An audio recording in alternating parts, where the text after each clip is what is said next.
Welcome to the William Scott Show. Rational, reasonable, and red-pilled. The topic of today's discussion is cancel culture and the role it's played in regards to John Gruden. Cancel culture seems to be a phenomena that's really taken over our society. So as many of you know, a couple days ago, John Gruden, the coach of the Las Vegas Raiders, was forced to resign. They say that he chose to resign, but I think there was so much pressure that it forced his hand. So what I want to do is I want to run through some of the statements that he made.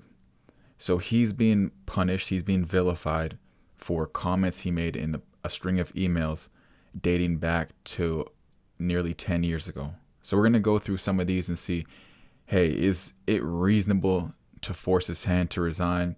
Is it reasonable to cancel him? Is it reasonable for people to pile on and vilify him? One of the issues that we face regarding cancel culture is the inability to use proportionality and rationale and reasonableness when it comes to it.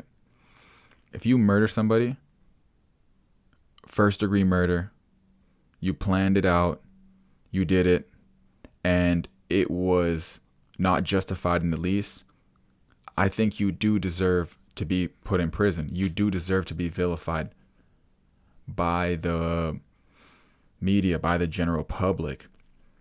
If you assault a woman in an actual manner, you deserve the punishment that comes with it. I think we all agree. If you commit the R word, you truly do it. You commit the R word. You deserve to be vilified in the public. You deserve jail time. You deserve punishment.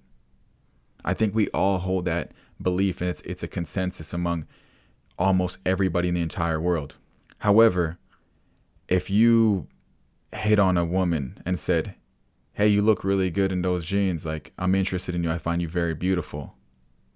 Don't get me wrong, there's certain contexts where that's inappropriate. I think if you're a boss, that's your employee, it may be inappropriate, but I'm not gonna vilify you for that in such a way that it's comparable to the greatest threshold of sexual assault. It's not reasonable. It's not fair whatsoever. And it doesn't make sense on a logical basis. So let's go through a few things that he said and let's examine them. So one of the most offensive things in his emails was stated, Boris Smith has lips the size of Michelin tires. Let's unpack this. African American and black stereotypes included big lips. That's been a sensitive topic for decades because it was a pretty significant racial stereotype and a negative one as well. There were numerous cartoons and paintings of these dark-skinned people with big lips painted and depicted almost to look like monkeys or animals, to look less intelligent. So I understand if some people are offended by that. That does make sense. But we got to have context to this. Is he saying it under the circumstances of, wow, that guy has big lips? Like I would say, hey, that guy has long hair. That guy has small feet. Or was he saying it with a significant racial undertone? And that's why I think we got to dissect that. And we got to look at him as an overall person. I didn't find any other statements that's featured racial undertones or significant racial insensitivity within that article or within the internet that I've been researching. The only one that maybe had a racial undertone, and this would be a stretch, included an email where he stated his disapproval for kneeling. At the end of the day, if you disapprove of somebody kneeling during the anthem, there are many reasonable points that go in there. Now, if you take that to the next extent and say, you should be arrested, you should be put in prison, you should be beaten up or vilified in the media and just thought of as this terrible, horrible person for exercising your First Amendment right in a reasonable manner, I think you're taking it too far. But to have disapproval for that is a personal choice. And if you can come to it with reasonable decisions, say, hey, I think it's an inappropriate time to do so. I respect your opinion. I respect your perspective. I may not agree, but I respect that perspective. So for him to come out and have disapproval to that, I think it makes sense. It's reasonable. I don't agree with it. I think you should be able to exercise your First Amendment right as long as it's reasonable and it's not causing significant harm or significant effect on others. I believe you should be able to. But for him to say I disapprove of it is reasonable in my books. I think we also have to look at what other behavior has come out on his part. I don't have any records on the internet of him acting in a racist manner or other quote unquote racist statements. In fact, when I was watching Sunday Night Football, there were two commentators who had worked with him for years, and they went on record on national TV on Sunday Night Football stating that they never saw a racist or bigoted behavior from Gruden. They also stated that they worked together and even traveled together, meaning they spent a considerable amount of time outside of a strictly work environment with Gruden. They went to bat for him. I think you got to factor that into the context. That demonstrates at least some part of his character. Yeah, Gruden could be faking it. He could be faking the funk with people he sees, African-American commentators, coaches, other people, or even he sees anybody, and he's truly he could be, there's a potential, he could be an adamant racist. But there also runs the point that there wouldn't be that much proof for it. And don't get me wrong, sometimes people have a certain character trait or a characteristic, and they may commit an action that aligns with that character, and you see that action, you say, hey, that represents your character. But there's many times where someone can commit an action that doesn't align with their true character. Just because I said something stupid once, or I can't figure out how to open the door on a push and pull door, doesn't mean I'm stupid.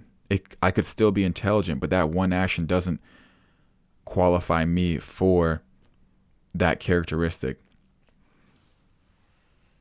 Just because I was a bully once, I pushed somebody when they didn't deserve it, doesn't mean I'm a bully.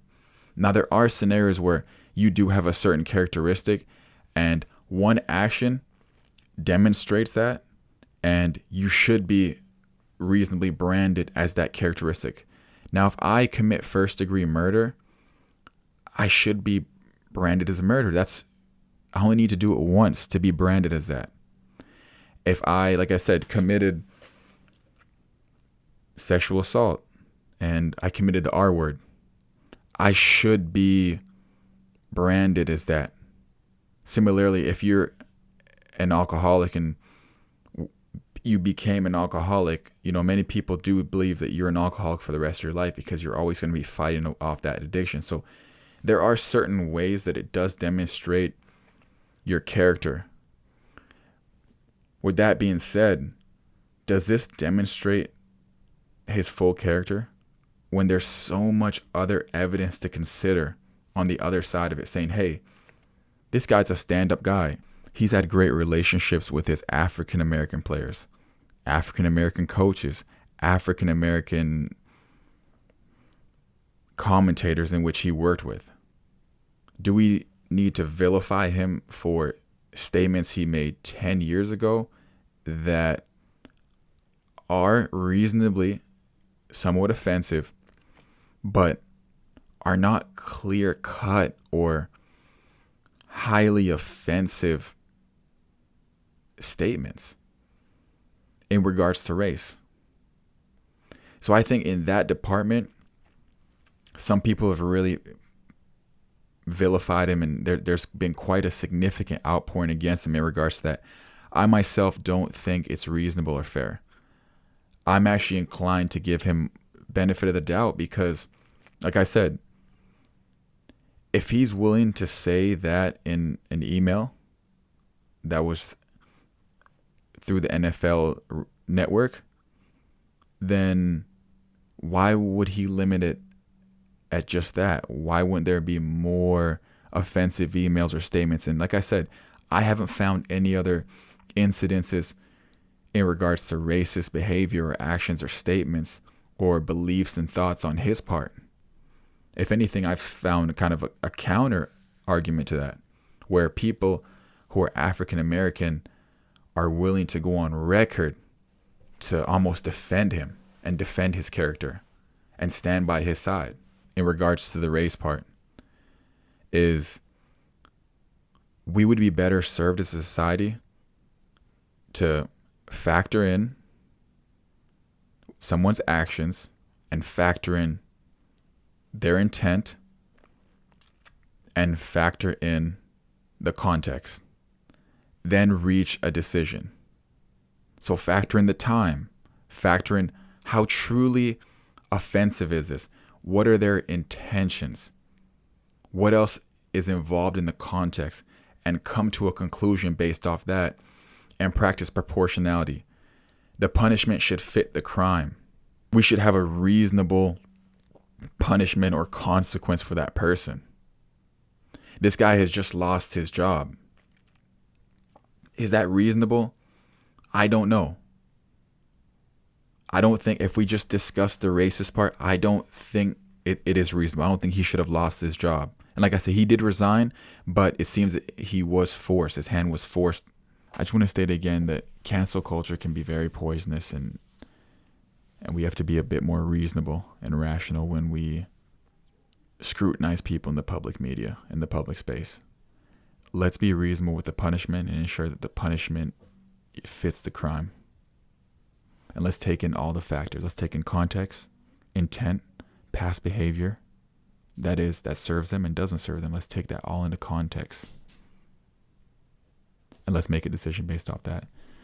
This is William Scott Show. Rational, reasonable, red pilled. Thanks for joining in. Questions and comments below. Please subscribe and like. I'm out.